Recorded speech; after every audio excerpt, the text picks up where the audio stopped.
ఇప్పుడు కేవలం 7,999 up to 10 kgs వరకు బరువు తగ్గి అధిక బరువు నుంచి వచ్చే ప్రధాన సమస్యలను దూరం చేసుకోండి. డిప్యూటీ సీఎం నారాయణస్వామిపై హాట్ కామెంట్ చేశారు టీడీపీ చీఫ్ చంద్రబాబు. మంత్రిగా ఉండి కూడా సొంతంగా ఎలాంటి నిర్ణయం తీసుకోలేడని అన్నారు. చంద్రబాబుకు మంత్రి నారాయణస్వామి కూడా కౌంటర్ ఇచ్చారు. తనపై ఎవరూ ఒత్తిడి లేదని చెప్తున్నారు.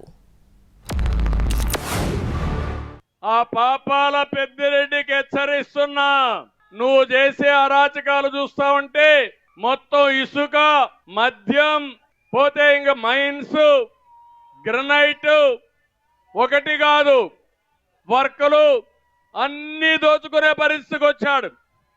ఎమ్మెల్యేలు వీళ్ళే, మంత్రులు వీళ్ళే, కాంట్రాక్టర్లు వీళ్ళే, స్మగ్లర్స్ వీళ్ళే, దొంగలు వీళ్ళే. నేను నా పోర్ట్ఫోలియో వరకు ఎక్సైజ్ వరకు ఇంతకుముందు కమర్షియల్ ట్యాక్స్లో కూడా ఉన్నా. నాకు ఎవరిపైన ఎవరికో అప్పగించేసి పరిపాలించాల్సినంత అవసరం జగన్మోహన్ రెడ్డి నాకు ఎలాంటి ఆదేశాలు కూడా ఇవ్వలా. నాకు ఇచ్చిన పోర్ట్ఫోలియోలో నేను ఏ విధంగా నడుచుకున్నానో, నేను ఏ విధంగా తీసుకొని వచ్చానో నా డిపార్ట్మెంట్కి తెలుసు, ప్రజలకు తెలుసు.